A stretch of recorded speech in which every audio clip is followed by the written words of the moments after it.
let's see. Perfect. Okay, over to you, Miriam. Thanks, Cindy. Wonderful. First, I would like to just take a second to introduce our facilitator that will be guiding us through our community conversation today. Anne Smith. Anne has 10 years of public sector experience, but has been a one-woman show since 1990, facilitating cross-sector conversations for over a decade. And in the last decade, she's really been working with the CBSS sector in Edmonton. Again, that's the community-based senior serving sector in Edmonton, and was also instrumental in the original provincial community consultations that started all of this work back in 2018, led by members of the Leadership Council. So welcome, Anne, and thank you so much for supporting us with this conversation today. I would also like to welcome and thank folks who will be helping facilitate the breakout conversations later in this session.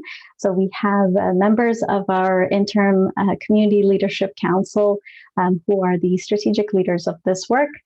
We have Rob Miyashiro from the Lethbridge Senior Center organization, and we have Sean Jones from Age Friendly at the City of Calgary. We have Lisa Stebbins from CARIA, also in Calgary, and Sheila Hallett from the Edmonton Seniors Coordinating Council in Edmonton. So thank you very much. And Anne will also be facilitating one of the breakout rooms. We also have with us here today Karen McDonald from SAGE Seniors Association, and she is the chair of the Community Leadership Council. Our United Way staff will also be supporting with the breakout rooms. So Cindy, Marla, and Mei Lee will be helping, and these are the members of the Healthy Aging Alberta project team. And we also have Heather Hayes and Diane Tran, who are strategists at Calgary United Way, part of the community impact team. So thank you everyone for being here. And now I will pass it on to Anne. Anne, please take it away. Great, thanks, Miriam. I'm quite excited for our conversation today, and I think we'll see by the number of participants it has resonance for all of you. Before we dig into our agenda, I'll just overview what we're going to do today. So really we have two component parts to our conversation, and the first you'll see on that agenda is painting the picture, and we are going to hear 4 presentations. Miriam is going to speak to public health practice and measures that are in place. And then we're going to hear from 3 individuals that are quite active in the field. Gemma Dunn, who is Executive Director of the Edmonton Chamber of Volunteer Organizations. Patricia Skagen-Emokpae, who is a team lead for 211, and her focus will be primarily seniors experience. And then we have James Stauch, Director of the Institute for Community Prosperity, who will also focus on the experience of older adults in our communities. And then we'll do a quick transition exercise to help us move from that information we've received to conversation. And then you'll see we're trying to really use a significant portion of our agenda for your conversation and sharing and exchange of ideas. So in the next 90 minutes, we're going to cover that ground, and we're going to dig in right now. And I'm going to turn the floor over to Miriam, who's going to or I think it's the Healthy Aging team. Maybe I shouldn't assume it's Miriam, the team, to speak to the public health measures. Thank you, Anne. Unfortunately, it is me again. But I will do my best to be brief. So we just wanted to start off by briefly touching on some of the current public health measures that impact our sector. We are doing our best to collect and collate this guidance on the Core Alberta website. Cindy will be kind enough just to put a link in the chat to the exact page where you're able to access some of these resources. So we won't go into too much detail about all of the public health measures. We're very familiar with some of them, such as masking and distancing and cleaning and so on. But one of the pieces that we thought might be worth just mentioning before we get going is related to the restrictions exemptions program. So as you can see, as of September 20th, in scope businesses and entities, and we'll speak about what those in scope entities are needed to choose either to implement the restrictions exemption program or comply with the public health order, which is quite restrictive in terms of providing some of these services. Some of the services that the senior sector serving organizations would provide.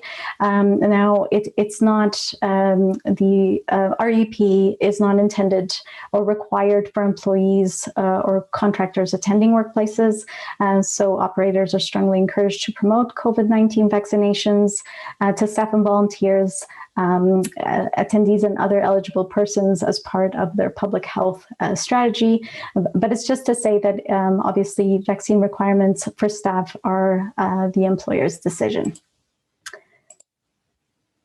Now, here we'll speak to just some of the this is just some of the entities that are included in this program.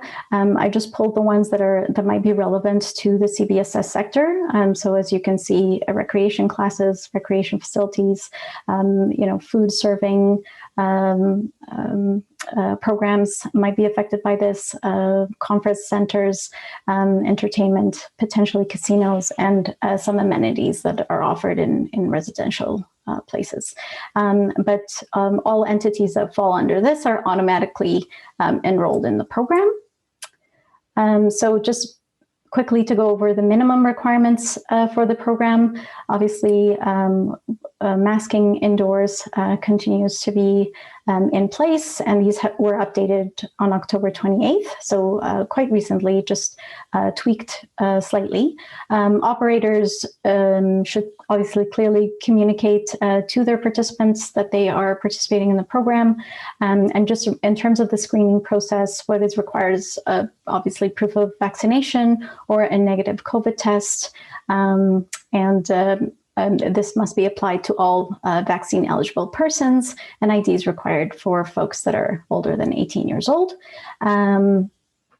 And then there's just a little bit in terms of out of scope activities.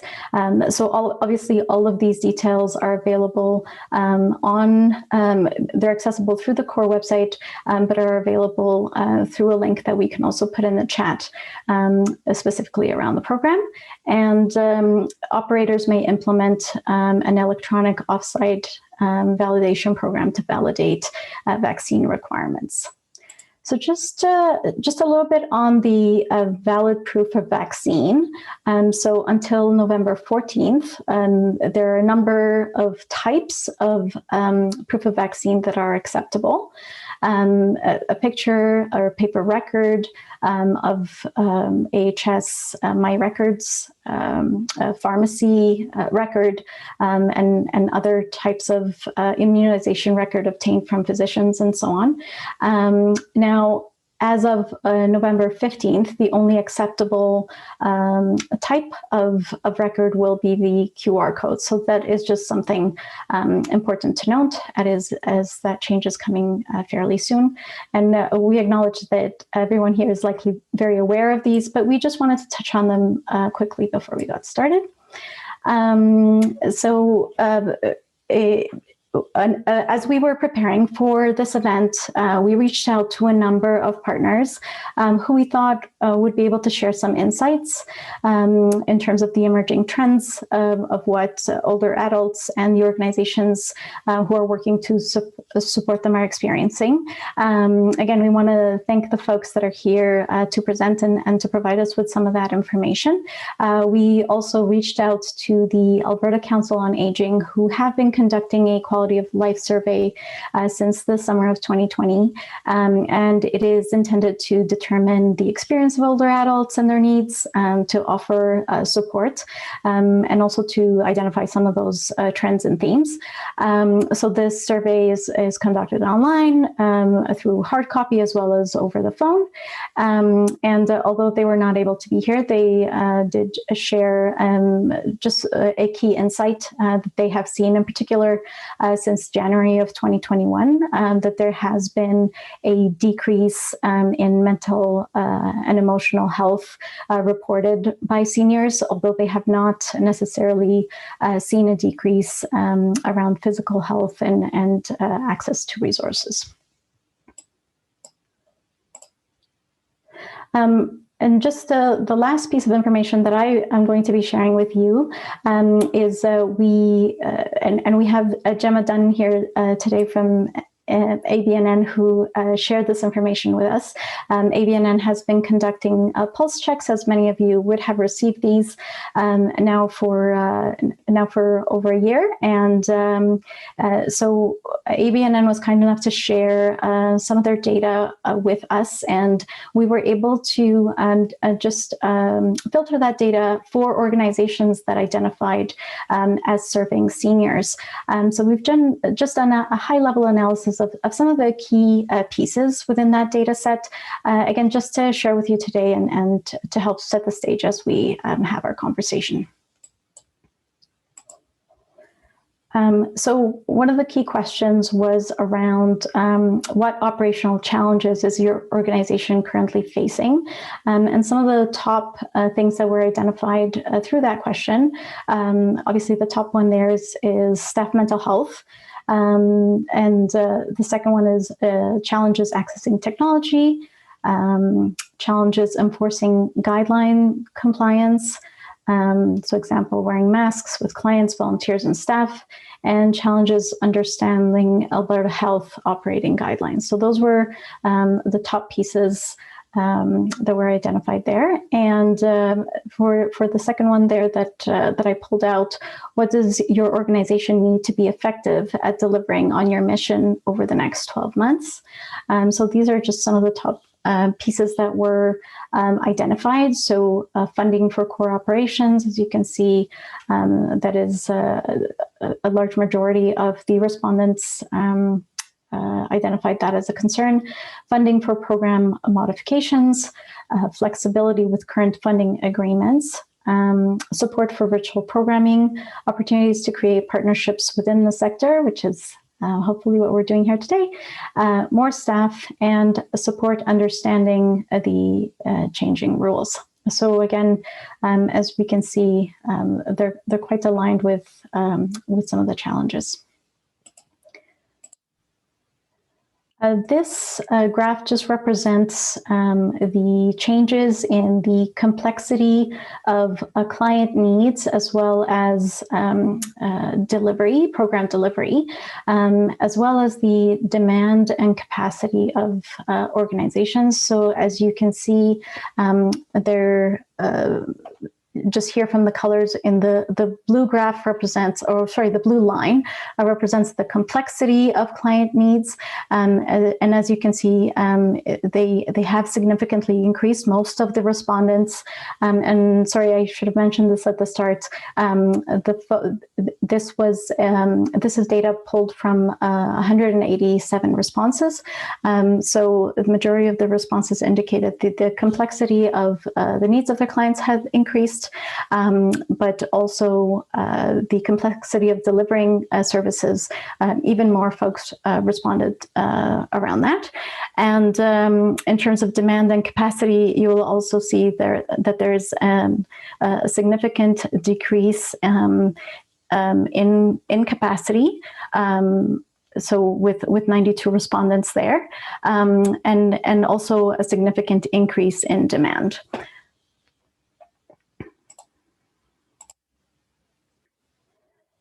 This was a question around sources of funding and the changes that organizations have seen. So as you can quickly see, there has been a significant decrease reported by most organizations, or a decrease. So it is very, very clear that funding has been a problem since December of last year. And this, I won't go through this in detail, as I'm sure I'm running out of time. But again, this just speaks to the increase. So we can see here that in terms of a significant decrease, earned revenue from sales and fees was reported by most organizations as seeing the most significant decrease and decrease. But as you can see, everyone has seen a decrease in funding. And very little increase. And this is my last slide. And organizations were just asked in terms of their funding, how long their organizations would be able to sustain. And this just gives a picture of obviously where folks reported around being at. Luckily, most folks indicated that they would be able to sustain for more than a year. And that is it for me. Oh, sorry, just a quick reminder. So most of you did get an invitation to participate in a survey that we shared alongside with this event invite. We're hoping we were hoping to share some of the insights of that survey during this event, but because we received less than 50 responses, we felt that that we needed a little bit more information before we were able to share those results. We are hoping that more folks will participate in that survey, including everyone here today, and we will be sharing the results of that survey layered with the results of this community conversation. So we will remind you at the end and share that link again, as well as in the follow-up email. So we hope you'll take a couple minutes to complete that survey. Okay, and now for sure that is it for me. And I will pass it on to Gemma to walk us through the results of the latest ABNN survey that was conducted in September related to vaccine policy. Thank you. Thanks, Miriam. So, hello everybody, my name is Gemma Dunn. I am the Executive Director of the Edmonton Chamber of Voluntary Organisations and also a Network Steward with ABNN. I don't have a fancy presentation like Miriam, so I do apologise. I'm just here to talk a little bit about vaccine policy survey results that we did from ABNN. So we surveyed the sector a little while ago now, a couple of weeks ago, and we received almost 400 responses to our survey, really, and we were just trying to explore who already has policies in place, who are actively exploring the policy, and who felt that it was not applicable to their organisation. So there's a very short survey analysis that you can get on the ECVO website on our COVID vaccine page. Really what we saw from that survey is that 71% of respondents were already exploring a policy or have a policy in place to look at access for services and gatherings, and 73% were looking at it for their staffs, with only 68% looking at it for volunteers. And we had 24% who were not actively exploring policies for access to services and programs, and 27% who weren't exploring it for staff, and 21% who weren't exploring it for volunteers. So there's some, you can see that the majority of people were exploring it through a couple of facets. We haven't analysed it to see how many seniors organisations responded to the survey, but what we did see was 38% of those who responded to the survey provided social services. So, and the majority of respondents were from either Edmonton or Calgary. So a lot of the urban centres. And then I was asked as well by Sheila to talk a little bit about some of the resources that we have on the ECVO website as it pertains to vaccine policies and for organisations who are currently exploring it. as Miriam was talking about the REP program, many of you will be aware that that doesn't cover your staff, that only covers participants of your programs. So to ensure that your participants are safe and if you want to have sort of like a mandatory vaccination policy for staff, there's some considerable work and some considerable thought that needs to go into that. Many organisations, what we're seeing is that their policies are covering staff, volunteers, contractors, as well as participants in their programs. So you can have sort of a one policy fits all kind of size. If you go to the ECVO website, and I will give Sheila the link, you will be able to see we hosted a webinar with a HR expert and a legal representative to discuss sort of like the legal implications and the HR implications of looking at mandatory vaccination policies within your workforce. There are a couple of key considerations you need to think about from a HR perspective in terms of a two-tiered system for staff, how you're going to check, what kind of record you're going to keep, what that looks like, what you're going to do if a staff member refuses to vaccinate within your policy. You do have a duty to accommodate, but accommodate only goes so far. And there were some really interesting questions in the webinar around what does duty to accommodate from a religious freedoms perspective look like. So there are some useful tips and hints in the webinar. We also asked a number of organisations if they would be willing to share their policies with us, and we've removed all quantifiable information from there.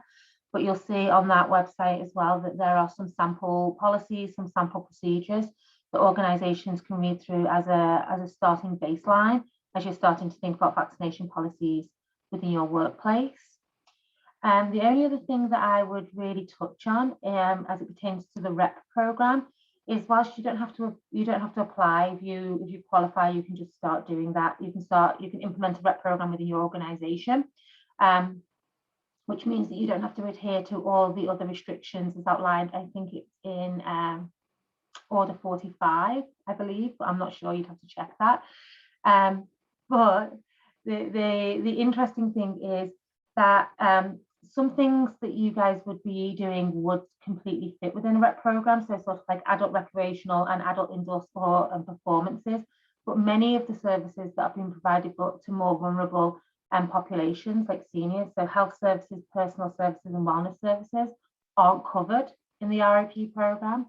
So having robust policies in place to ensure that you're not only protecting staff, volunteers, but also your participants might be a good idea to start thinking about what that might look like for engagement.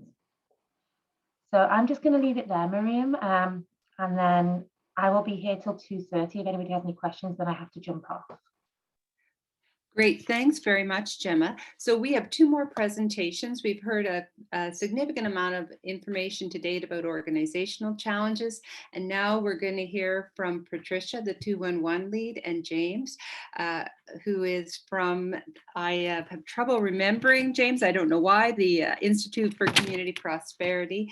And just to ensure you all that I'm not rude, Patricia and I have agreed that I will give her a 1-minute warning. So when I interrupt her, I just want you to know we've agreed to this in advance. So Patricia, over to you in terms of some of the senior experiences that 211 is aware of.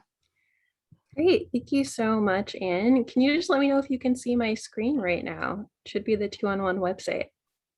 Okay, wonderful, thank you. So I believe you're probably all already aware of 211, but just in case you're not, we are a program that helps people in the community connect to resources, so programs and services in the community to meet their needs. And we're free, confidential, we're available 24/7 via phone, text, and chat.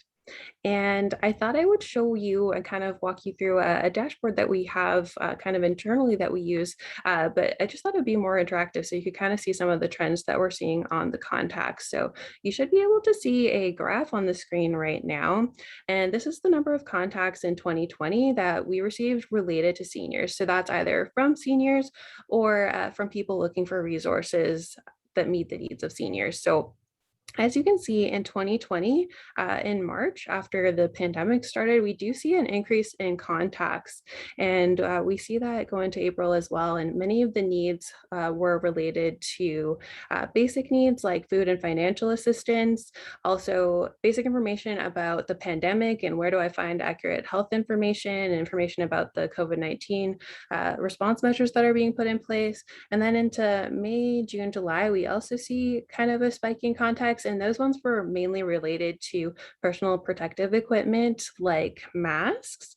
And so let's move forward to 2021 here.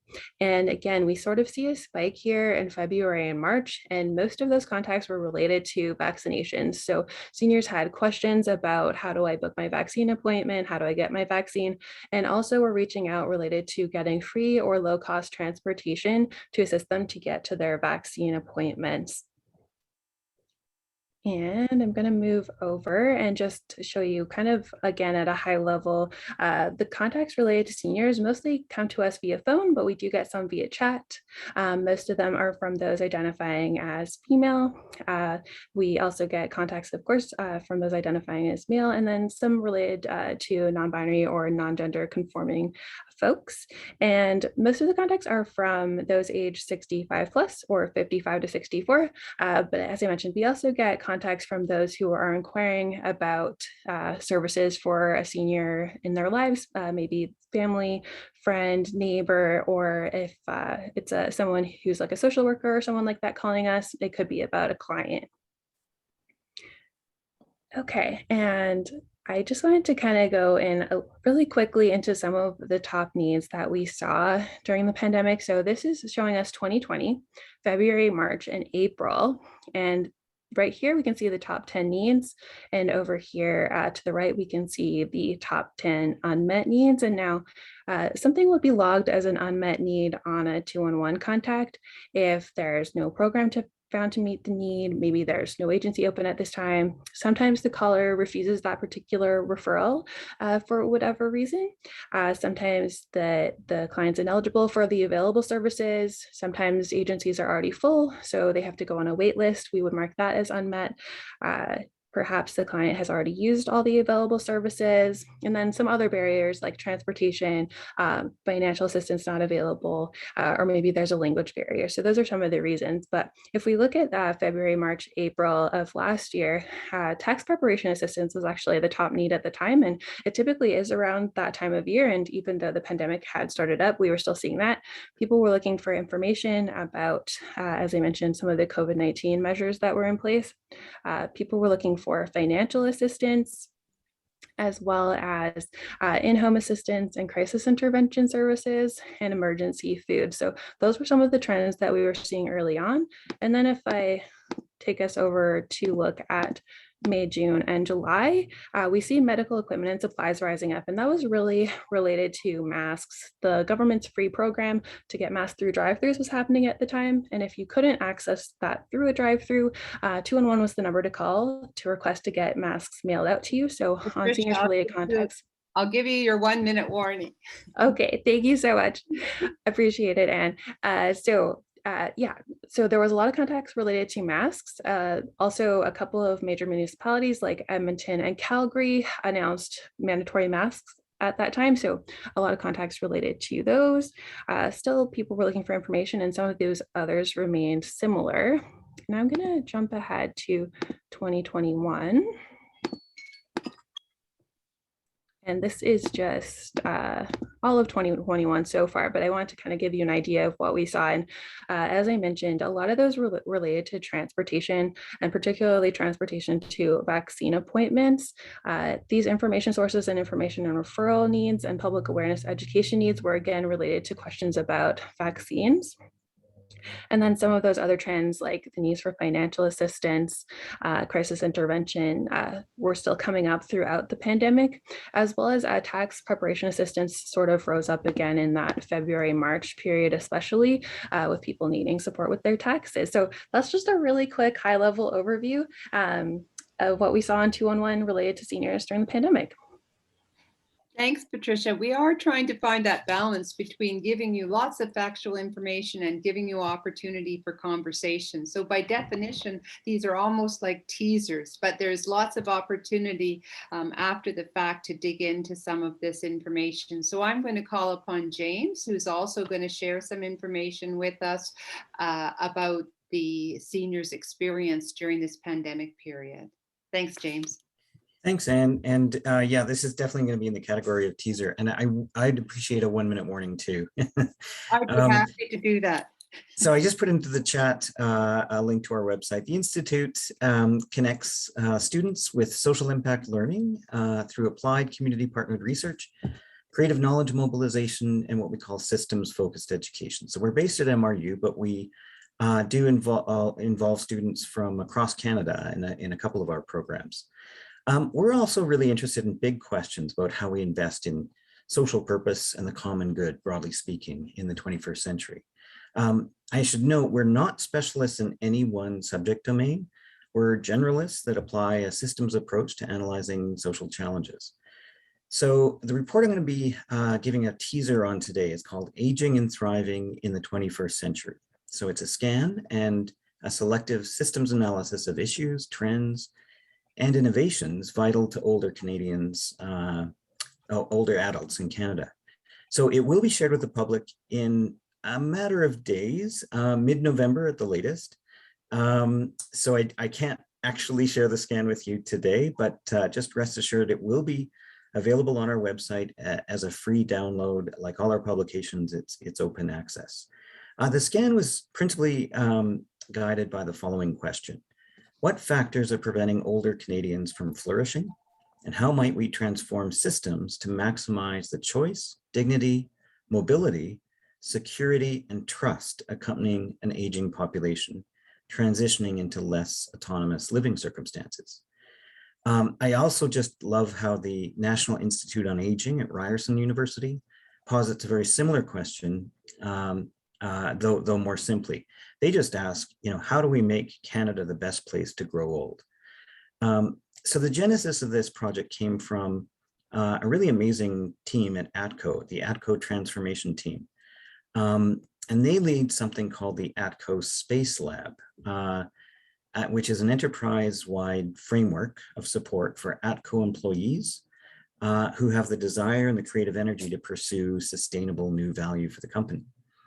So this scan will inform the company's purpose-driven R&D and transformation, which might have both a commercial application or multiple commercial applications, as well as informing their philanthropic interests. But it's also intended to serve as a useful primer for students, practitioners, and the general public. And again, it will be available free as a download. We will be printing a limited number of copies too. I'll be in touch with Cindy once we do that, just so she's able to update the network. And I would presume, and I'll talk to Cindy about this, but it'd be great to do a dedicated webinar just on the scan at some point. I do also want to thank Cindy and her team who assembled a group of community practitioners across Alberta through the Healthy Aging Core Network. I think there are about 8 of you who from around the province. I'll give you your 1-minute warning. Great, who are part of that call. So the scan is 60 pages. It covers a vast amount of terrain, demographic, health, socioeconomic trends, housing, community lifestyle trends. It talks about ageism, elder abuse. Maybe if you could pop the one slide I have on the screen. Sorry, James, I'll get it up 1 second. Oh, sure. Yeah, no worries. This is just a teaser. It's way too much information for one slide, so don't worry about the details. It's just to show that these are a couple of examples of what we call system snapshots that are really just kind of deeper analyses of certain aspects. In this case, we looked at long-term care, and the epic kind of policy failure and cultural failure, frankly. That's, I would say the biggest policy failure in Canada since the residential school system. And we also dug into a little bit around the learning journey, or the so-called sort of empowerment journey, which is actually a disempowerment journey for formal or paid caregivers. These are just two examples among a number that are included in the scan. I think just other things to touch on, on the one hand, the experts that we talk to are in broad agreement about the big brush strokes, the big issues. What's shocking though, we just had a federal election where, very few of these issues came up with any prominence. The Liberals ran on a platform in 2015 of pharmacare, crickets ever since. Barely any discussion, virtually no discussion of a universal home care program. So those kinds of things are shocking, given that, seniors are the most civically engaged population in Canada. We are all heading this way. We're all aging, or we're going to die trying. And yet the prominence in the public domain of this issue is actually surprisingly low. So I think maybe I'll stop there. I won't get into any more nitty-gritty details about it, but just hopefully that's enough of a teaser. Thank you very much, James. So I want to thank all our presenters for meeting the 5-minute challenge. I think we did just want to create some context for the next part of the agenda around the pandemic experience. And so just to support us to move from an amazing amount of good information quickly to those small group conversations, we just wanted to ask you a question, all participants, a question to reflect on, and we're going to use the Mentimeter to do that. So the question is, in 1 or 2 words, how would you describe your current experience working to support seniors? And you can see this on the PowerPoint slide, but also in the chat, that to access the Mentimeter, which is the way that you'll respond to the question, you go on to your phone or computer, and you can see the website there and the access code. So if people could access the Mentimeter and answer the question, I think we'll see in real time what words you are using to describe your experience working to support seniors.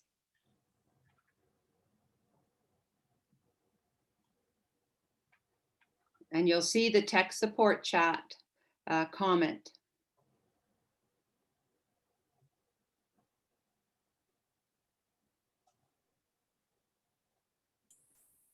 Show the code again, please. The code you can see on the screen at the top. So it is 6375-0663. And the direct link is also in the chat, if that helps.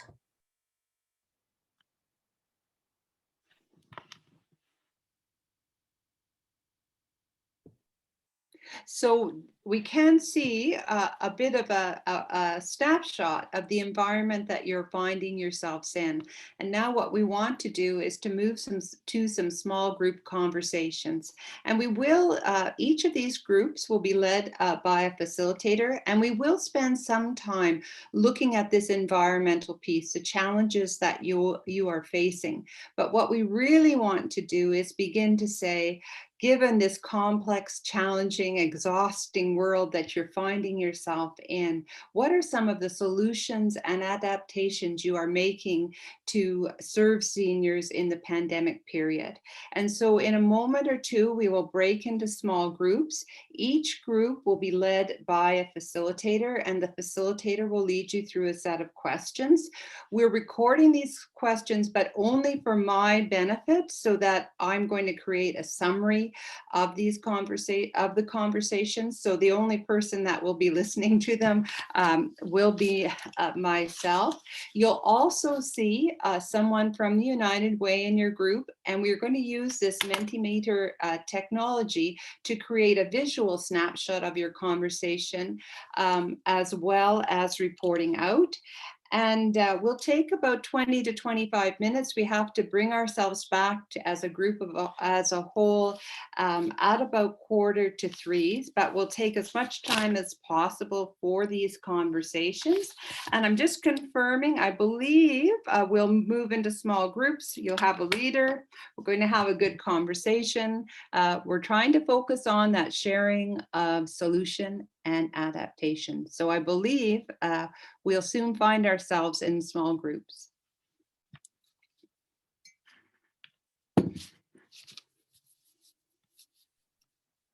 The breakout rooms should be open now.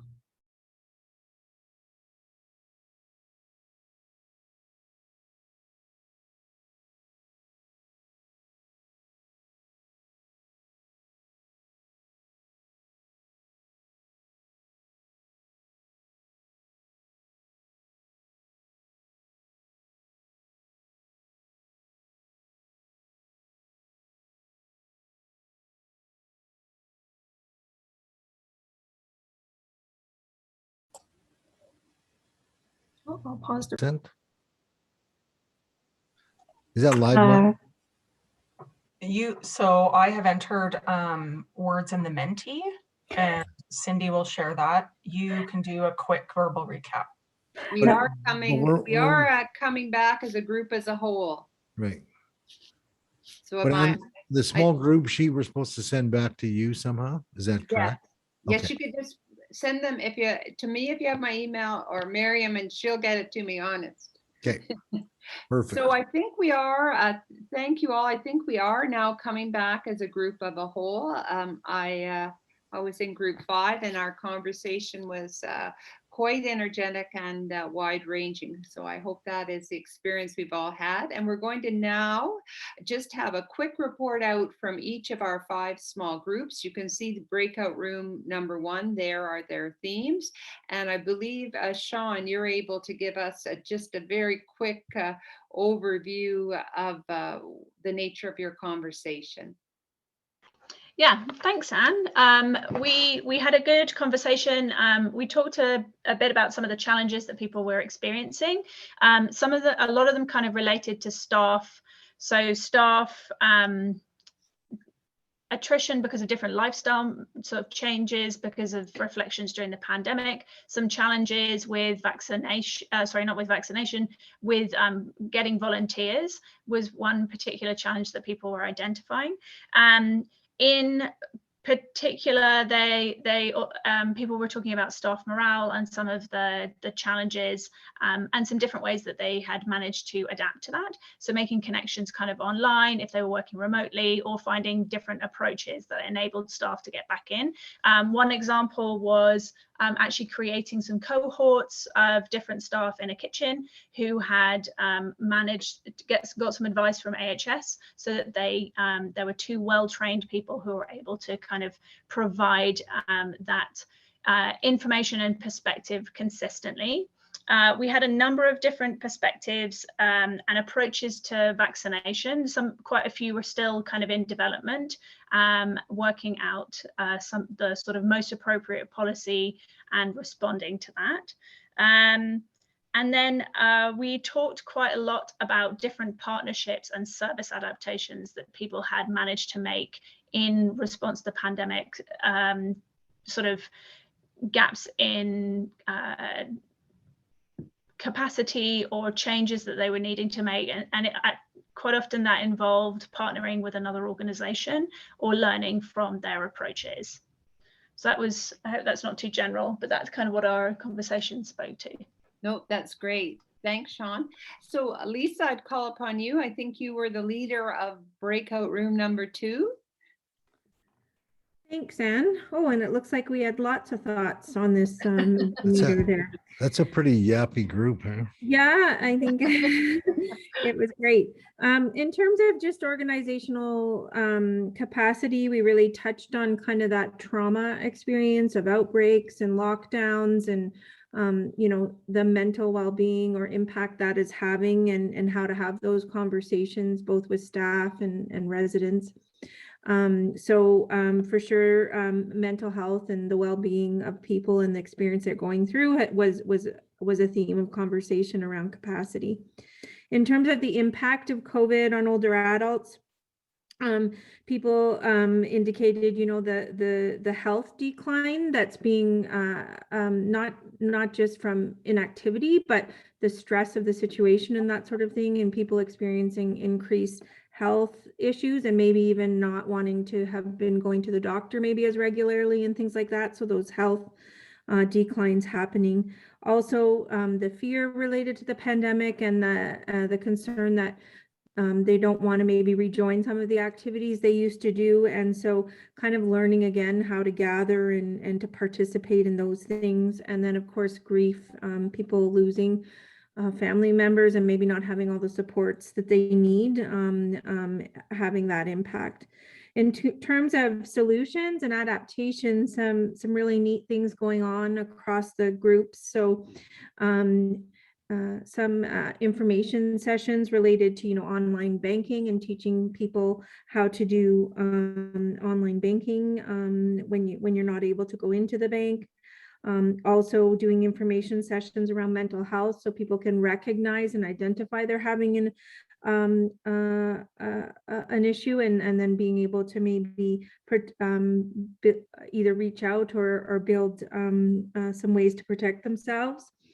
One of the participants has been hosting a teleconference call 2 times a month, with the first one of the month a speaking session on different topics like virtual reality or wills and estates, and then the second one being more around sharing stories about individuals and participants. There's a volunteer program, keeping in touch with individuals and building relationships over the longer term with calls from volunteers, and that they have found during this program that it's a longer term program, so they have more capacity to identify needs. And then a lot of the volunteers are seniors as well, and so it creates an opportunity for seniors to contribute. And then those were just some of the great things going on. Thanks, Anne. Great, thanks, Lisa. Rob, I think you were responsible for the leadership of Group 3. Certainly we're as chatty as Group 2, but the extent of our conversation was pretty deep. So we actually had a really interesting group because of a wide cross section of service providers from across the province.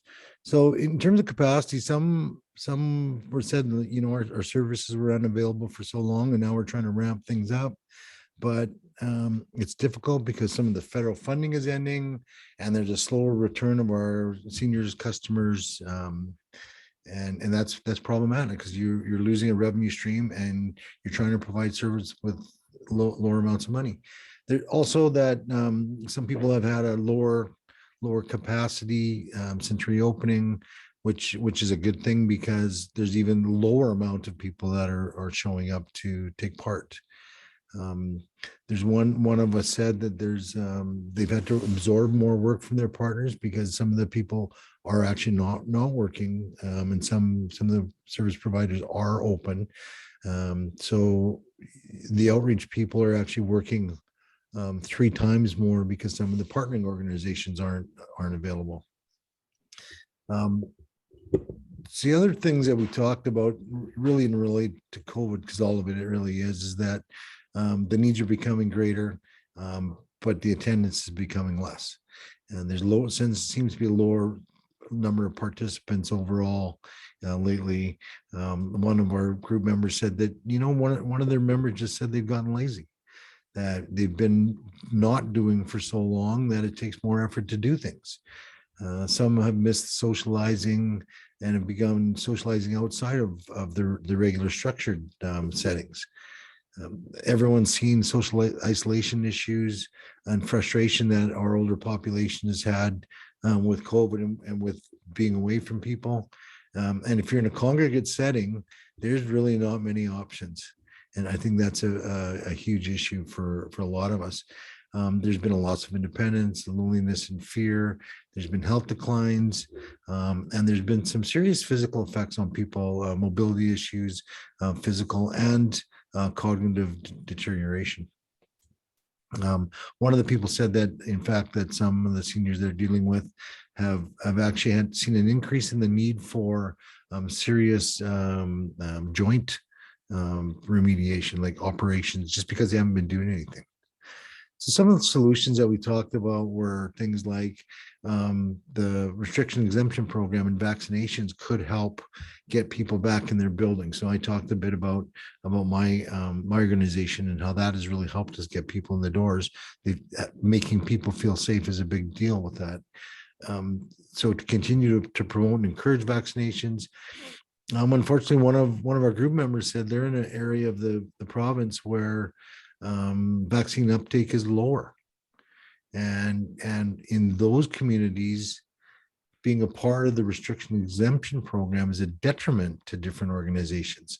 So we're looking at the other side where people are looking at these restrictions as a negative. We talked about mandatory vaccination for staff, and some are doing it, some aren't. The ones that are doing it are seeing that most people are actually being vaccinated. The people that run residential services are seeing that the residents want people to be vaccinated before they come in the doors. Everyone's looks like they're doing continuing PPEs, and that in Medicine Hat they're doing mobile vaccine bans to try to increase the uptake. So there are some things I think that we're all trying to do to move the issue forward. Great, thanks, Rob. Is it Sheila? I believe you're the leader of Group 4. Yeah, thanks, Anne. So in our group, when we were talking about capacity, a couple of the members talked about their home supports program where they send out people to help seniors in the home, and they had some trouble keeping staff in that program. They also mentioned, like Lisa did, harder to find volunteers, that people are not as willing to get on to online programs. So there's been, some efforts to try and coach people in that area and encouraging people. There's people mentioned the Cyber Seniors resource. They talked about having to do some temporary layoffs, but then able to bring people back. They did also say that seniors, older adults are slow to come back to programs. They're not quite sure why. There was a suggestion about maybe surveying participants to kind of get a handle on if it is fear about the virus, and that could be the case because in one center there was a case of COVID. They also talked about partnering and finding people or organizations that are experiencing some of the same challenges and working together to find solutions. So that was something that came up. Other solutions and adaptations, things like moving meal programs to delivering once a month meals to older adults. Of course, the friendly phone programs were mentioned. Then there was quite a bit of information around how transportation service providers have adapted. So moving things to being delivering items to people or picking up items such as groceries and getting those to people, or rides to essential services. There have been lots of adaptations and understanding protocols and really being able to adapt. We just barely got into the vaccination conversation when we were pulled back out, but the one group that did mention they had a vaccine policy, they said there were 2 staff that quit as a result, but we couldn't get into that any further. So that's kind of the highlights from that group. And I did look after group 5. So here we are. I think in terms of capacity challenges, our group really did confirm some of the information shared earlier about demand for service increasing and capacity challenges. Either they existed prior to COVID and have become accentuated, or there's some decrease in capacity. As others have mentioned, the whole volunteer issue. If volunteers are a key way you've provided service, challenges related to volunteerism. in terms of looking at that older adults and some of the challenges they're facing, I think social isolation, increased complexity of issues as some things have become more severe due to lack of service access, or we did talk even about health promotion and how some of those key health promotion messages maybe aren't reaching people, and that has a consequence and impact. And that as COVID continues, people are frustrated and have some anxiety and don't understand perhaps why one agency can't link them to service. In terms of solutions and adaptations, some really very clear examples of collaboration and connection. Drive Happiness is involved in a collaboration with 4 other organizations. Meals on Wheels, which was represented at our table, has a partnership with Alberta Health Services. And we heard a partnership related to, I have to just check my notes, physiotherapists, I think it was, but I could stand corrected, but health professionals. So I think we really did see those issues. And then in terms of programming, you'll see Seniors Without Walls, that program, phone-based programs, hybrid models, just using lots of ways to try and keep people connected and support them. So that would be our 5 groups, lots of in-depth information there. And I will access all those conversations and create a summary, and then that will be shared with you through the core platform, so that perhaps some of these very real examples of how people are adapting to this complex and challenging pandemic period can be shared. So I'm noting our time, a challenge to cover lots of ground and information in our 90-minute time period. I'm sure this is hopefully the beginning of conversation and connection between many of you around what you're doing in terms of solutions and adaptations, and we can keep building those out. You'll see that there is that delivery capacity survey that Miriam had mentioned. I would encourage you to fill that in if you haven't done so, and you can see the link in the chat box. If you're not a member of CORE, please look at that. I know it's a free membership, and again, lots of opportunity for learning and exchanging information. And if you have any questions, you can see the Healthy Aging at United Way email there, so that you could connect and ask questions. So I do want to thank you all. Hopefully there's one idea that you heard in your small group, or one comment in the presentations that gave you an aha moment, and we continue to work together to the benefit of older adults in the communities you all serve. So if I look at my clock, I think we have 60 seconds for chat comments, or I don't know if one of the Healthy Aging team has a observation or comment you want to make before we close out. Just very quickly, everyone will receive a follow-up email as well, inviting them to participate in those surveys in case you don't have time to do it right at the moment. But please, if you have any questions or suggestions for us, please do reach out. We're always happy to connect with anyone that wants to support the sector development work. So thank you. Great. Thank you all very much for your participation. Thanks, everyone. Thanks, everyone.